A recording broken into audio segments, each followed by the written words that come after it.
പിതാവിൻ്റെയും പുത്രൻ്റെയും പരിശുദ്ധാത്മാവിൻ്റെയും നാമത്തിൽ ആമേൻ. പ്രിയൻ്റെ പ്രാതലിലേക്ക് എല്ലാവർക്കും സ്വാഗതം.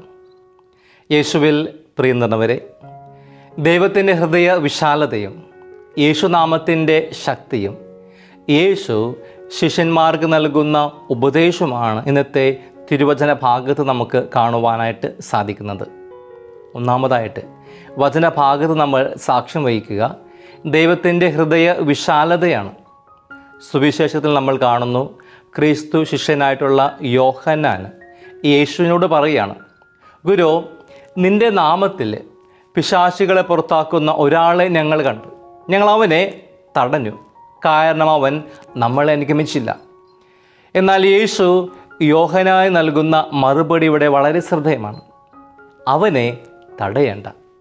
ഒരുവൻ എൻ്റെ നാമത്തിൽ അത്ഭുത പ്രവൃത്തി ചെയ്യുവാനും ഉടൻ എന്നെക്കുറിച്ച് ദൂഷണം പറയുവാനും സാധിക്കുകയില്ല. നമുക്ക് എതിരില്ലാത്തവൻ നമ്മുടെ പക്ഷത്താണ്. പ്രിയപ്പെട്ടവരെ, ദൈവത്തിന് മാത്രമേ ഇങ്ങനെ ചിന്തിക്കുവാനും പറയുവാനും സാധിക്കുകയുള്ളൂ. കാരണം ഇന്ന് നമ്മൾ ജീവിക്കുന്നത് വെട്ടിപ്പിടിക്കലിൻ്റെയും മറ്റുള്ളവരുടെ മേൽ ആധിപത്യം പുലർത്തുന്ന ഒരു ലോകത്താണ്. ഉദാഹരണത്തിന്, വൻപൻ കോർപ്പറേറ്റുകൾ അവരുടെ കോപ്പിറൈറ്റ്, ട്രേഡ് മാർക്ക് എന്നിവ വ്യാജമായിട്ട് ഉപയോഗിക്കുന്നവർക്കെതിരെ സിവിൽ കേസുകൾ ഫയൽ ചെയ്ത് കോടതിയിൽ നിന്നും ഭീമമായിട്ടുള്ള തുകകൾ നഷ്ടപരിഹാരമായിട്ട് ഈടാക്കുകയും ചെയ്ത നിരവധി കേസുകൾ നമ്മൾ കണ്ടിട്ടുണ്ട്. അതുപോലെ തന്നെ കോപ്പിറൈറ്റ്, ട്രേഡ് മാർക്ക് വ്യാജമായിട്ട് ഉപയോഗിക്കുന്നതിനെതിരെ ഇന്ന് കർശനമായിട്ടുള്ള നിയമ സംവിധാനങ്ങളുമുണ്ട്. ഇത് സംഗീതം, സിനിമ, മറ്റു കലാ മേഖലകൾക്കും എല്ലാം തന്നെ ബാധകമാണ്. ഈ ഒരു പശ്ചാത്തലത്തിൽ ഞാൻ ചിന്തിച്ചു പോകുന്നത് ഈശോയുടെ പ്രവർത്തന ശൈലിയെക്കുറിച്ചാണ്. കാരണം ഈശോ തൻ്റെ നാമം മറ്റുള്ളവർ ഉപയോഗിക്കുന്നതിൽ യാതൊരു എതിർപ്പും പറയുന്നില്ല.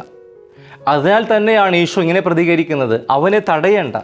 ഒരുവൻ എൻ്റെ നാമത്തിൽ അത്ഭുത പ്രവൃത്തി ചെയ്യുവാൻ ഉടനെ എന്നെക്കുറിച്ച് ദൂഷണം പറയുവാനും സാധിക്കുകയില്ല. നമുക്ക് എതിരില്ലാത്തവൻ നമ്മുടെ പക്ഷത്താണ്. ഇന്നത്തെ ഒന്നാമത്തെ വായനയിലും ഇതിന് തുല്യമായിട്ടുള്ള മറ്റൊരു സംഭവത്തിന് നമ്മൾ സാക്ഷ്യം വഹിക്കുകയാണ്. തങ്ങളോട് കൂടെ എല്ലാത്തവനെ തടയണമെന്ന യോഹന്നാൻ്റെ അതേ തീവ്ര ചിന്തയുള്ള ജോഷുവായി നമ്മൾ കണ്ടുമുട്ടുകയാണ്. വചനഭാഗത്ത് നമ്മളിങ്ങനെ വായിക്കുന്നു. സംഖ്യയുടെ പുസ്തകം 11-ാം അധ്യായത്തിൽ 25 മുതൽ 29 വരെയുള്ള വചനങ്ങളിൽ, കർത്താവ് മേഘത്തിൽ ഇറങ്ങി വന്ന് അവനോട് സംസാരിച്ചു. അവിടുന്ന് മോശയുടെ മേലുണ്ടായിരുന്ന ചൈതന്യത്തിൽ ഒരു ഭാഗം 70 നേതാക്കന്മാരുടെ മേൽ പകർന്നു. അപ്പോൾ അവർ പ്രവചിച്ചു. പിന്നീട് അവർ പ്രവചിച്ചിട്ടില്ല. ഏൽദാദ്, മെയ്ദാദ് എന്നീ 2 പേര് പാളയത്തിന് ഉള്ളിൽ തന്നെ കഴിഞ്ഞു. അവർക്കും ചൈതന്യം ലഭിച്ചു. അവർ പട്ടികയിൽ ഉൾപ്പെട്ടിരുന്നെങ്കിലും കൂടാരത്തിൻ്റെ സമീപത്തേക്ക് പോയിരുന്നില്ല. അവർ പാളയത്തിനുള്ളിൽ വെച്ച് തന്നെ പ്രവചിച്ചു. ഏൽദാദും മെയ്ദാദും പാളയത്തിൽ വെച്ച് പ്രവചിക്കുന്നുവെന്ന് ഒരു യുവാവ് ഓടിച്ചെന്ന് മോശയോട് പറഞ്ഞു. ഇത് കേട്ട് നൂനിൻ്റെ മകനും മോശയോട് തിരഞ്ഞെടുക്കപ്പെട്ട ശുശ്രൂഷയിൽ ഒരുവനുമായിട്ടുള്ള ജോഷുവ പറഞ്ഞു, പ്രഭോ, അവരെ വിലക്കുക. മോശ ജോഷുവോട് പറഞ്ഞു, എന്നെ പ്രതി നീ അസൂയപ്പെടുന്നു? കർത്താവിന് ജനം മുഴുവൻ പ്രവാചകന്മാരാവുകയും അവിടുന്ന് തൻ്റെ ആത്മാവിനെ അവർക്ക് നൽകുകയും ചെയ്തിരുന്നുവെങ്കിൽ എന്ന് ഞാൻ ആശിക്കുന്നു. പ്രിയപ്പെട്ടവരെ, മോശയുടെ ഈ വിശാലമായിട്ടുള്ള മനസ്ഥിതി യേശുവിൻ്റെ മറുപടിയിൽ ദൃശ്യമാണ്. അവനെ തടയേണ്ട. ഒരുവന് എൻ്റെ നാമത്തിൽ അത്ഭുത പ്രവൃത്തി ചെയ്യുവാനും ഉടനെ എന്നെക്കുറിച്ച് ദൂഷണം പറയുവാനും സാധിക്കുകയില്ല. നമുക്ക് എതിരാത്തവൻ നമ്മുടെ പക്ഷത്താണ്. അതോടൊപ്പം ഞങ്ങൾ അവനെ തടയാൻ ശ്രമിച്ചെന്ന ബഹുവചനം യോഹന്നാനിലേക്ക് മാത്രമല്ല വിരൽ ചൂണ്ടുന്നത്, യേശുവിൻ്റെ പീഡാസഹന മരണ ഉത്ഥാനത്തെയും അവൻ്റെ ശിഷ്യത്വത്തെയും വിശാല മനസ്ഥിതിയിൽ കാണുവാൻ അപ്പോസ്തലന്മാർ പരാജയപ്പെട്ടുവെന്നുകൂടി ഇതിൽ നിന്ന് മനസ്സിലാക്കുവാനൊക്കെയായിട്ട് നമുക്ക് സാധിക്കും. ഈ വചനത്തിൻ്റെ പശ്ചാത്തലത്തിൽ നമ്മൾ ഓരോരുത്തരും ചിന്തിക്കേണ്ടത് ദൈവത്തിൻ്റെ ഹൃദയ വിശാലത നമുക്കുണ്ടോ എന്നുള്ളതാണ്. എല്ലാവരെയും ഉൾക്കൊള്ളുവാനായിട്ടുള്ള ഒരു മനസ്സ് നമുക്കുണ്ടോ എന്നതാണ്. രണ്ടാമതായിട്ട്, ദൈവത്തിൻ്റെ വലിയൊരു വാഗ്ദാനമാണ് നമ്മൾ തിരുവചന ഭാഗത്ത് സാക്ഷ്യം വഹിക്കുന്നത്. യേശുനാമത്തിൻ്റെ ശക്തി ഇവിടെ ദർശിക്കുവാനായിട്ട് സാധിക്കും. മർക്കോസ് 9:41 നമ്മൾ വായിക്കുന്നു, സത്യമായി ഞാൻ നിങ്ങളോട് പറയുന്നു, നിങ്ങൾ ക്രിസ്തുവിനുള്ളവരാകയാൽ അവൻ്റെ നാമത്തിൽ ആരെങ്കിലും നിങ്ങൾക്കൊരു പാത്രം വെള്ളം കുടിക്കുവാൻ തന്നാൽ അവന് പ്രതിഫലം ലഭിക്കാതിരിക്കുകയില്ല. യേശുവിൻ്റെ നാമത്തിൽ നമ്മൾ ചെയ്യുന്ന ഓരോ പ്രവൃത്തിയും ദൈവം ഒരിക്കലും സ്മരിക്കാതിരിക്കില്ല, ശ്രദ്ധിക്കപ്പെടാതെ പോകില്ല എന്നത് വളരെ വ്യക്തമാണ്. ഉറപ്പായും അതിൻ്റെ പ്രതിഫലം നമുക്ക് ലഭിക്കും. പ്രിയപ്പെട്ടവരെ, വീണ്ടും മറ്റൊരിക്കൽ നമ്മൾ വചനത്തിൽ ദർശിക്കുന്നു. മത്തായി 19:27 മുതൽ 29 വരെയുള്ള വചനത്തിൽ നമ്മൾ വായിക്കുകയാണ്. അപ്പോൾ പത്രോസ് പറഞ്ഞു, ഇതാ ഞങ്ങളെല്ലാം ഉപേക്ഷിച്ച് നിന്നെ അനുഗമിച്ചിരിക്കുന്നു, ഞങ്ങൾക്ക് എന്താണ് ലഭിക്കുക?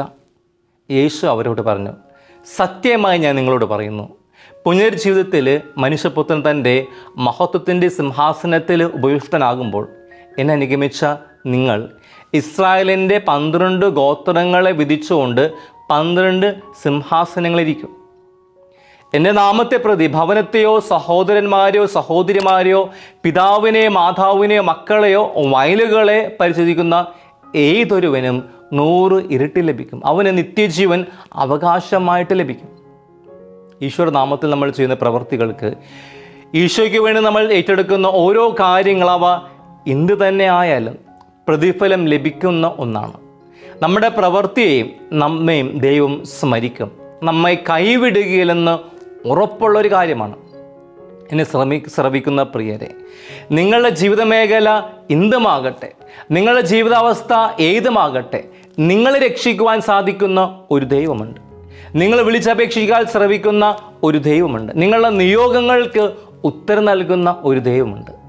നിങ്ങൾ ഏത് മതവിശ്വാസിയുമായിക്കൊള്ളട്ടെ, യേശുവിൻ്റെ നാമത്തിൽ നിങ്ങൾ വിളിച്ചപേക്ഷിച്ചാൽ നിങ്ങൾക്ക് വലിയ സൗഖ്യങ്ങളും വലിയ വിടുതലുകളും വലിയ അത്ഭുതങ്ങളും നിങ്ങളുടെ ജീവിതത്തിൽ സംഭവിക്കും. ഈ നിമിഷം നിങ്ങൾ വിളിച്ച് പ്രാർത്ഥിച്ചാൽ മതി. വലിയ അത്ഭുതങ്ങൾ പ്രിയപ്പെട്ടവരെ നിങ്ങളുടെ ജീവിതത്തിൽ ഉറപ്പായിട്ടും സംഭവിക്കും. വീണ്ടും ഞാൻ പറയട്ടെ, നിങ്ങളുടെ ജീവിതാവസ്ഥ എന്തുമാകട്ടെ, അതൊന്നും ഈശോയ്ക്ക് പ്രശ്നമല്ല. യേശുനാമത്തിൽ വിളിച്ചപേക്ഷിക്കുവാനായിട്ടുള്ള ധൈര്യം നിങ്ങൾക്കുണ്ടോ? യേശുനാമം വിളിച്ചപേക്ഷിച്ച് പ്രാർത്ഥിക്കുവാനായിട്ട് നിങ്ങൾക്ക് സാധിക്കുമോ? പ്രിയപ്പെട്ടവരെ, നിങ്ങൾ വിളിച്ചപേക്ഷിച്ചാൽ നിങ്ങളുടെ പ്രാർത്ഥനയും നിങ്ങളുടെ നിയോഗവും ദൈവം ഒരിക്കലും വിസ്മരിക്കില്ല. ദൈവത്തിൻ്റെ സമയത്തിൽ ദൈവം നിങ്ങളുടെ ജീവിതത്തിൽ ഇടപെടും. നിങ്ങളുടെ നിയോഗവും നിങ്ങളുടെ പ്രാർത്ഥനയും നിങ്ങളെയും ദൈവം ഒരിക്കലും വിസ്മരിക്കില്ല. ഞാൻ വീണ്ടും പറയട്ടെ, യേശുനാമം വിളിച്ചപേക്ഷിച്ചാൽ നിങ്ങളുടെ നിയോഗവും നിങ്ങളുടെ പ്രാർത്ഥനയും നിങ്ങളെയും ദൈവം ഒരിക്കലും വിസ്മരിക്കില്ല.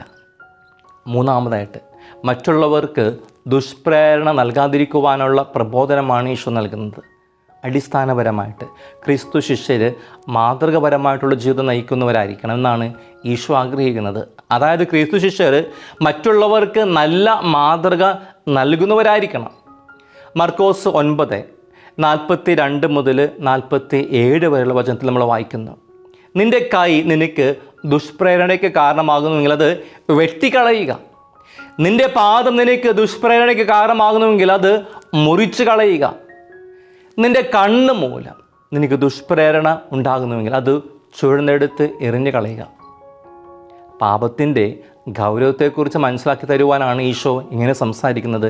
ഇതെല്ലാം കൊണ്ട് അർത്ഥമാക്കുന്നത്, പ്രിയപ്പെട്ടവരെ, നിങ്ങളുടെ ആത്മാവിനെ, നിങ്ങളുടെ ജീവൻ്റെ പൂർണ്ണതയെ അപകടപ്പെടുത്തുന്നത് എന്തു തന്നെയായാലും അവയെ വേണ്ടെന്ന് വയ്ക്കണം.